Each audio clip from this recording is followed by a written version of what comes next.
You can't be serious, man. You cannot be serious! If you are a boxing fan, or indeed a sports fan, and you are a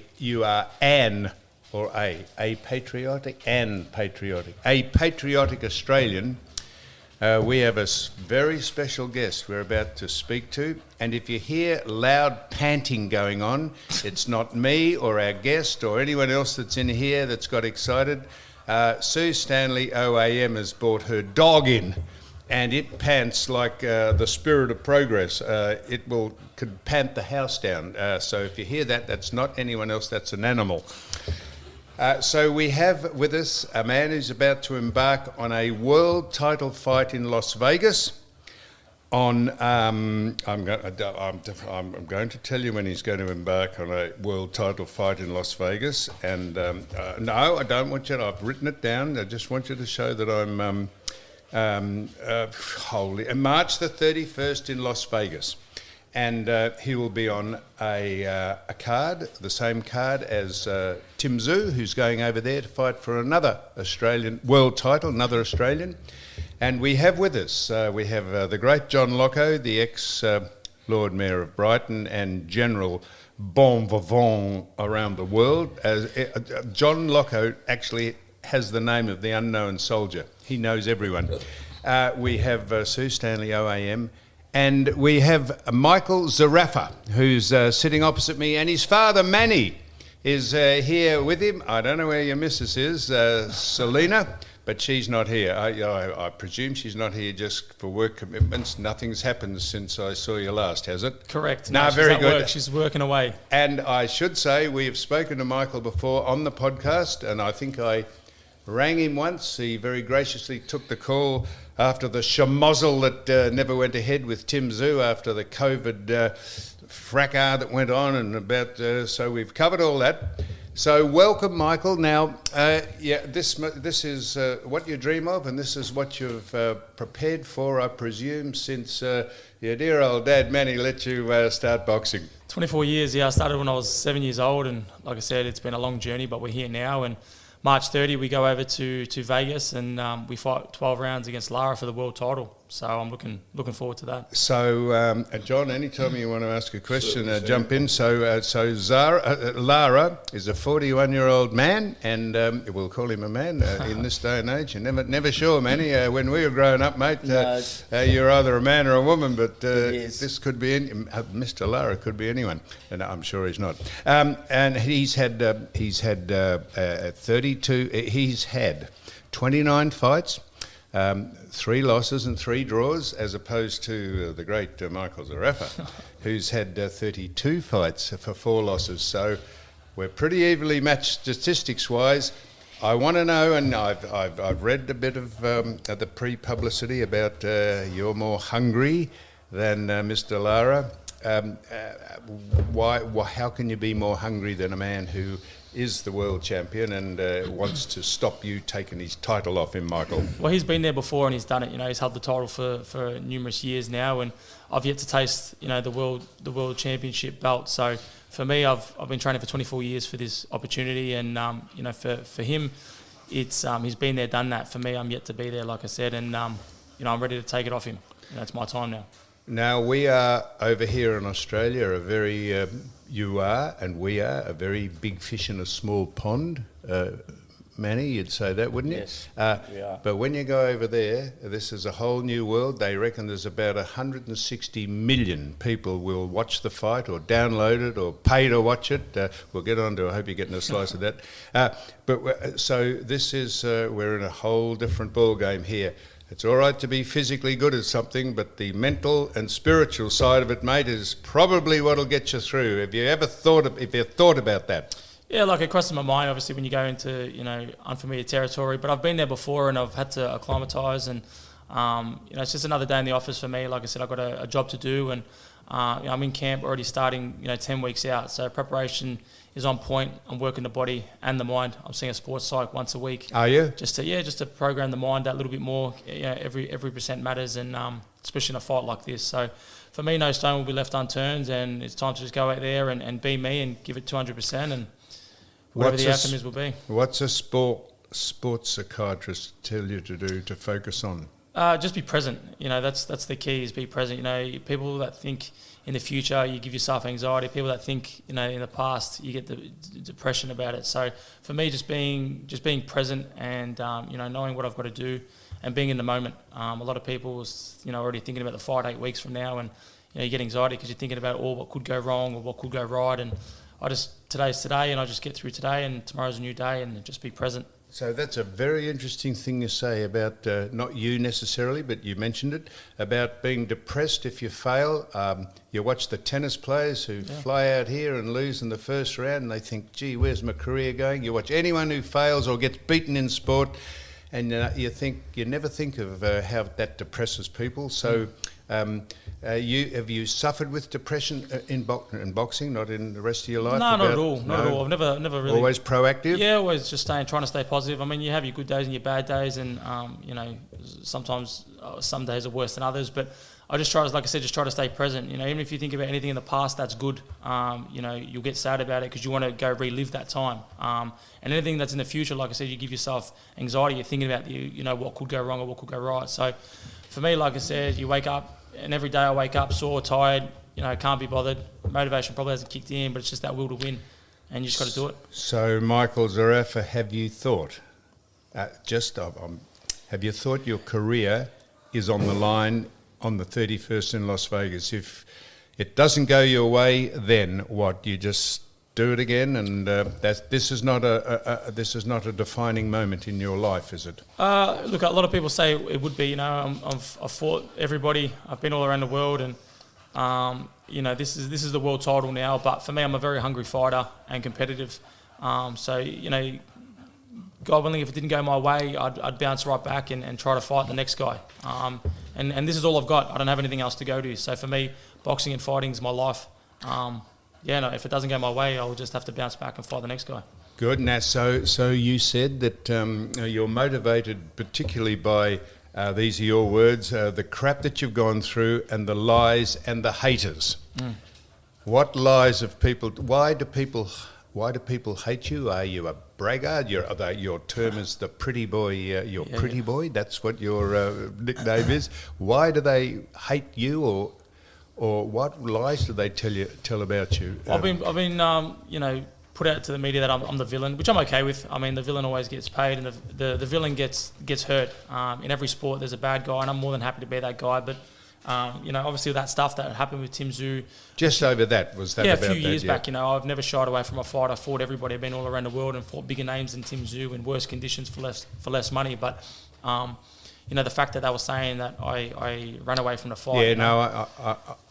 Yeah, that was never the case. There was obviously contractual things and ex-management and stuff like that, which obviously I can't dip into because of legal reasons. But like I said, that was never the case, and obviously I was pictured out to be that guy. I think you weren't allowed to bring people down to Victoria because the Premier had put a restriction on how many people could fly during the COVID thing. There was so much things, and then obviously I found the truth once everything came out, and I was lied to and from the inner circle, and was promised things that weren't delivered, and like I said, it was just completely out of my hands, and I couldn't go there and fight by myself with no team. So it is absolutely sort of not ironic, but it's what a coincidence that Tim Tszyu and you are going over and fighting on the same day in the same ring. A couple about apart, but. Have you do you get on with Tim Tszyu? Have you got some sort of relationship with him? Or? I don't hate Tim Tszyu. That last name's obviously legendary. His old man's an absolute superstar, and I'm a big fan of his old man. But it's just that competitiveness between him and I. He thinks he's the best. I think I'm the best. Styles make fights, and there's only one way to settle that. That bragging right, and that's obviously to fight. And may the best man win. But there's physically nothing that's actually happened between us besides that competitiveness. I mean, I'm sure you would have had it with football. You got those players. There's fighters in the past that I fought, like Isaac Hardman, where we just generally personality clash and just did not like each other. But with me and Tim, there's nothing that's actually physically happened. It's just, just that competitiveness. So I should know this, but you're not the same weight bracket, are you? Look, Or I've you got- could I've be, gone or up a you division, you yeah. could be. Both of you could be if Easy. you Easy, yeah. put on weight or lost weight. But as we stand here now, or sit here now, Tim is fighting for a what title? So he holds the WBO, and they actually knocked back his world title. WBO what? World title. No, but what light? Super. Oh, he's a welterweight. Oh no, he's a light middleweight. He's 69. So there's only 1.5 kilos between us. And you're fighting middleweight. for? The middleweight. I see. Yeah. So he's 69.8. I'm 72.5. Yeah, so technically speaking, you're not fighting the same Correct, in the no. same weight Weight division, division, no. but you could be easily if there's only 100%. Yeah. So I've gone up a kilogram division. in it. I went up a division. I was the same division as him, and when I fought Jeff Horn, I went up a division to fight him and took the titles off Jeff Horn, and obviously I was highly world ranked. So I just stayed in that division and haven't lost since. So.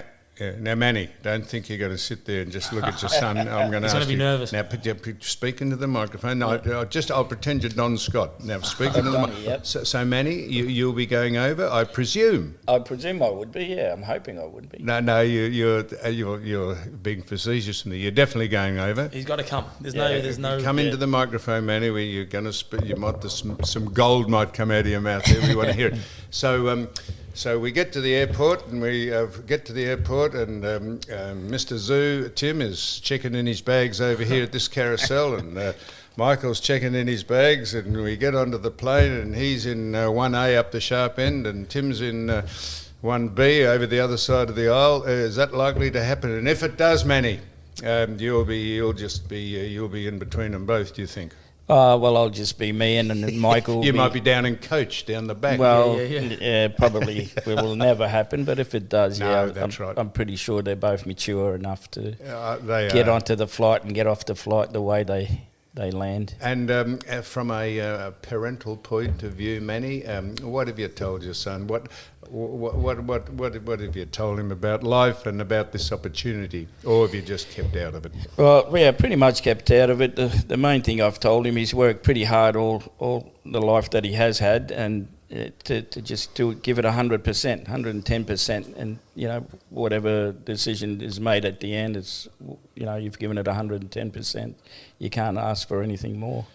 So I know this happens, but I presume. Well, if I know it happens, I shouldn't say I presume, but you've obviously done some homework on Lara. What's his name? Erislandi. You've obviously done your homework on Erislandi, Lara, by watching him fight and watching him maybe lose. What have you deduced from some of the footage you've watched? He's very classy. He's been around. He's fought some of the best. He arguably beat Canelo Alvarez, who was obviously pound for pound the best fighter in the world. He's very calculated. He sets up his shots well. He moves well, but he is getting old, and I think that's going to play a big part in this role to win.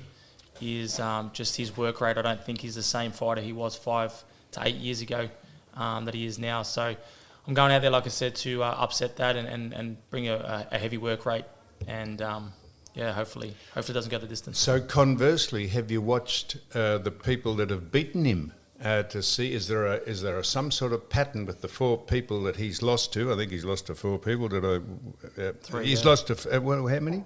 3. Yeah, 3. He's lost to 3 people. Have you watched those 3 people beat him and worked out why they beat him? Yeah. He fought Jared Hurd, who's tall, long, but to beat him, you just got to sit on his chest. He doesn't like pressure, Lara. His work rates halves when you sit on his chest and try to muscle him out there. So that's going to be a part of my game plan as well. But I think he'll struggle with my speed and power. I really do think that. Now, Michael, you're hoping to be a world champion, but this is a world champion, 4-time world champion, aerobics champion. This is Sue Stanley, OAM. She wants to ask you a question. The GOAT. Now, you're going to be preparing, but mental rehearsal is probably a big part of, obviously, you can do it physically and you can do the mental rehearsal as in motivation and being in the present now. But when you actually mentally rehearse it, how do you mentally rehearse the punches? Do you actually go and feel the punches like you see visionary, and how you do that? How do you go about that? I try not to get hit. That's the main thing. You want to try not to get hit as much as possible. But I think we're just conditioned from it, and that's when you've put in all the work in training. You just go out there and just try. I know it's hard to say, but try to enjoy it.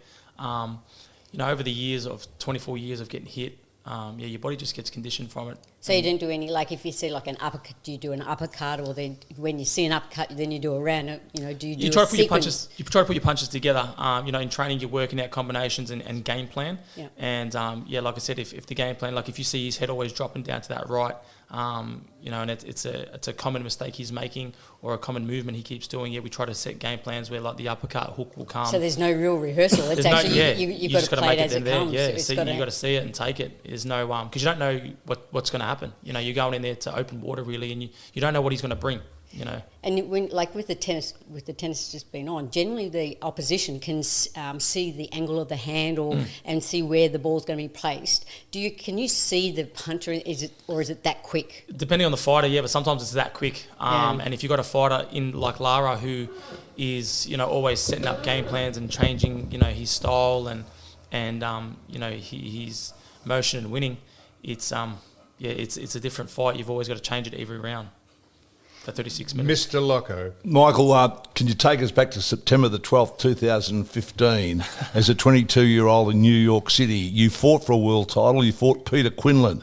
Yeah. How did that fight go? What were the circumstances? And what lessons have you learnt from it in terms of preparing for the big fight you have in Las Vegas, March 31? I think I bit off a little bit more than I could chew in that fight. I was 21, I think I was. And, I heard the money and I heard the name and the opportunity, and I just jumped at it. And I was like, I can fight this guy. And I hadn't lost, I don't think. By then I might have had maybe one loss. And I was like, I want to bounce. This is my bounce back fight, to shock the world. And, I went in there and tried to be great. I dared to be great, and I fell short.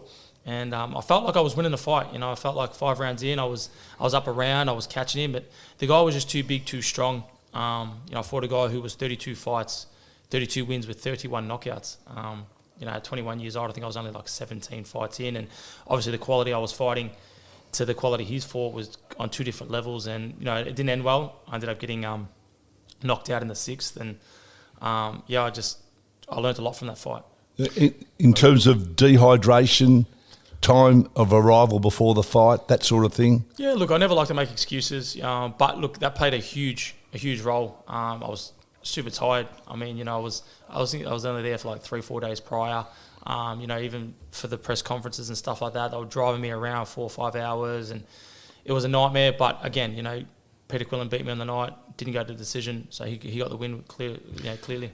I'll give you a tip, John. Don't get too good at this, mate, or this will be the last time you come in, all right?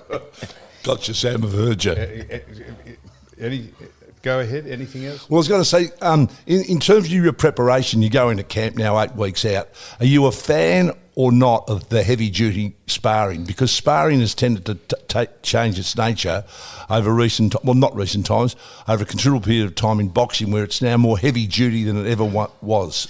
I love sparring. I mean, now that I have to spar southpaws, I'm not a big fan of southpaws, but so it's not as fun. But I don't mind the hard sparring here and there. Obviously some sparring sessions you've got to be a little bit more smart. And as I'm getting older now, I used to have that mentality when I was younger to just, if I knocked you out, I'd win. I was trying to win spars. Now it's a completely different mindset. For the last 5-6 years, and it's about learning and putting what we're learning into training, into play, and bringing that fight night. So for me, every now and then a good slug out's good, just to know that you can push and go to deep waters. But it's a lot of skill, trying to mentally prepare and set things up. Now, Manny is your right-hand man, of course, besides your trainer and your team. But your right-hand woman, Selena, she's a great inspiration to you. And does she get nervous, or what does she do? And obviously she'll be going over. She'll be. Yeah, she doesn't leave my side. I mean, she's not here today. She's working, but she does a lot for me. And behind every great success, there's a greater woman, they always say. And a big shout out to her. She does a lot for me. But she says she doesn't get nervous, because she says, I know what you're capable of doing, and I know that you can go to deep waters and bounce back. But I'm sure, like anybody else that's close to me, would be nervous and have their doubts. But I just go out there, like I said, it's for me. I'm just trying to better my family and better myself. And win, lose or draw, like I said, it is what it is. I used to have this mentality where I used to always get nervous and scared, and people say, aren't you scared or nervous? I'm like, it is what it is. I'm going out there and I give it 200%. It's just like driving. You don't know what's going to happen. You could go out there and touch wood, something happens. It's the same thing. You get nervous, Manny, or I noticed one of the fathers of one of the tennis players, I think a female tennis player at this, doesn't watch. As soon as the match starts, he goes out of the box and walks around outside and doesn't even watch his daughter play. Yeah, no, That's how nervous he gets. I did at the start when he first started, but now I don't. I know what he's capable of, and I know that what he does, as I said, he gives it that 100%. Yep. So those nerves now have died through the years. So he's proven to me that, I don't need to worry as much. You're backed by the. What about the Aussie boxing media? Jeff Fennick and. What were the what's the bloke? I can never. He'll Give me a clue, Sam. Who? Barry Oh, Michael. Barry Michael. Sorry, The Barry. great I Barry had a mental Michael. block, mate. I had a mental block. They all backed you and been good PR for you, or Yeah. Look, the Aussie media, obviously, when all that happened back then, it was a very dark time. But now, like I said, the truth kind of got out there a little bit more, and obviously, I've working alongside Tim's team and his promotions and stuff like that, and with No Limit and Matt Rose, so that kind of put the water under the bridge. And look, everyone's getting behind me. We got two Aussies, two of the best in Australia, I think. In me and Tim Zhu fighting for world titles. So Australia's getting behind us, and you're always going to have those haters, and it is what it is. You can't please everybody. Now, what about the peripheral things that we never think of, but I'm sure they lurk in the background? That is, people wanting to sabotage you, do something to your meals, do railroad you, have security, have promoters upend you, have television Tonight Show people want to interview you, and all that goes with the territory of your. Covered all those aspects of what might go wrong. Yeah, look, I just try to stay low. I just lay low. There's a lot of people out there that don't want to see you succeed or do better than them, and there's a lot of people that are trying to go out there to make your road that little bit harder. But again, it's destined to be, and I just do me, and to and from the gym. I don't go out much and party. I've never been that kind of person, so I have a pretty boring life. So, I'm living like an old man. So get Manny to test your meals before you have to eat them, and if he collapses, you say, just don't think I'll have a crack at that particular course, and get on to some other area of cuisine. What about, have you been, I suppose Tim will be asked this too, but it's pretty unusual, two Australians going over to fight for a world title in front of 160 mil. Have you had any approach from... the TV channels, the mainstream media, or the cable networks to just to come on and have a chat about Australia? Yeah, we've got a lot of things lined up. There's slowly starts. The official announcement comes out tomorrow. So I got a press conference tomorrow with Lara and the whole network, and Fox Sports and all that have hit me up now for a lot of interviews and radio stations and whatnot. So the media will pick up, and then obviously over there they've just signed a deal with Prime. So it's going to be a huge platform of media.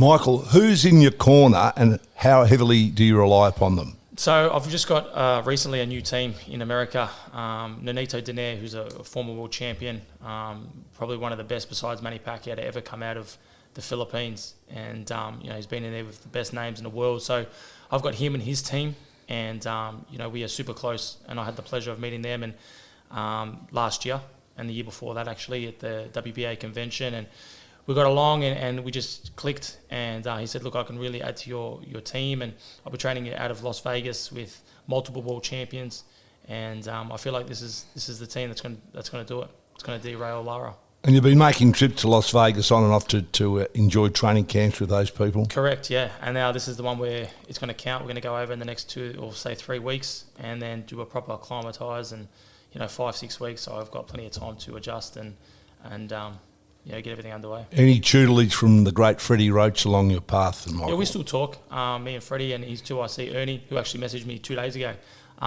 just seeing if I need any help with anything, and the doors are always open down at Wildcard, and they're my Wildcard family.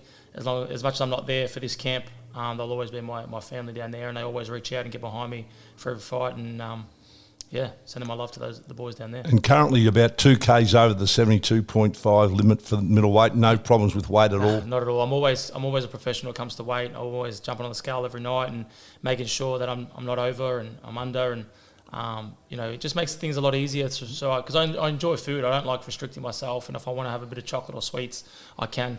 If the mind's right, I feel like you perform better. Well, for me anyway, if I can go home and have a bit of a cheat meal every night, I'm living the dream. Because if you're training as hard as we're meant to be training, as we are, and eating as clean as you're probably some other athletes, you mentally drive yourself insane. Training so hard and then eating salads for dinner, it's not the best. Any memory of Japanese food the time you escorted Jade Mitchell up there when he fought for the OPBF title? I'll never forget that. You made that trip amazing, and I'm hugely grateful for that. And I must say Japanese food is not my go-to, respectfully. Shied away from any approaches from Don King or anything like that? He hasn't tried to... he actually did. He actually did. I was just saying that as just a piece of humour. But the great Don King is trying to get his talons into you, is he? So I was over there last year, and he was there, and obviously I was inducted as the world #1, and they got me up on the stage and stuff. And then his stepson, Carl King, come out, and they both come up to me and said, we would love to promote you and have you on our shows. And they just signed Adrian Broner, who's a former world champion, one of the most skillful Mayweather prodigies.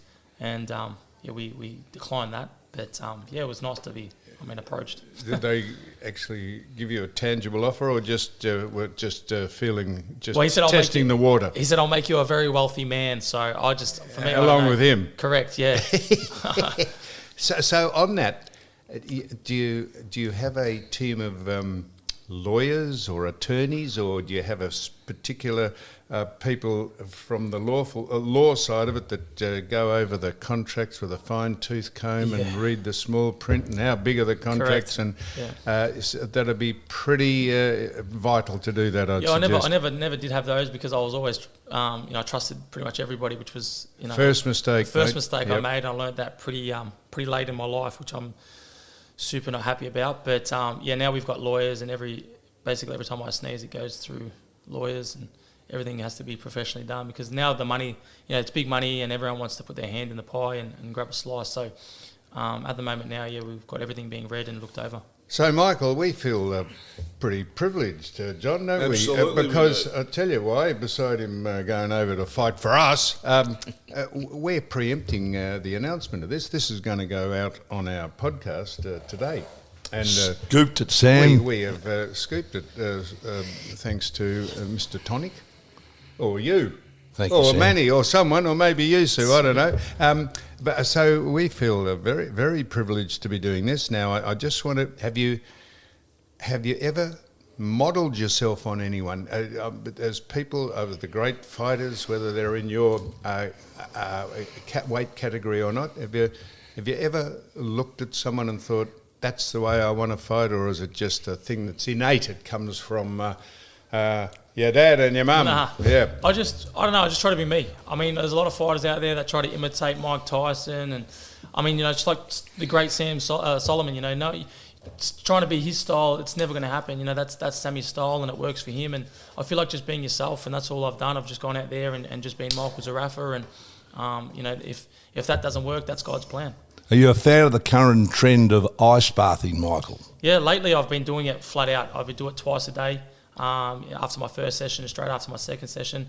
Last night was a freezing one. It got down to about 4 degrees, and straight after a session it felt grouse. But I feel the mind and everything works. A treat.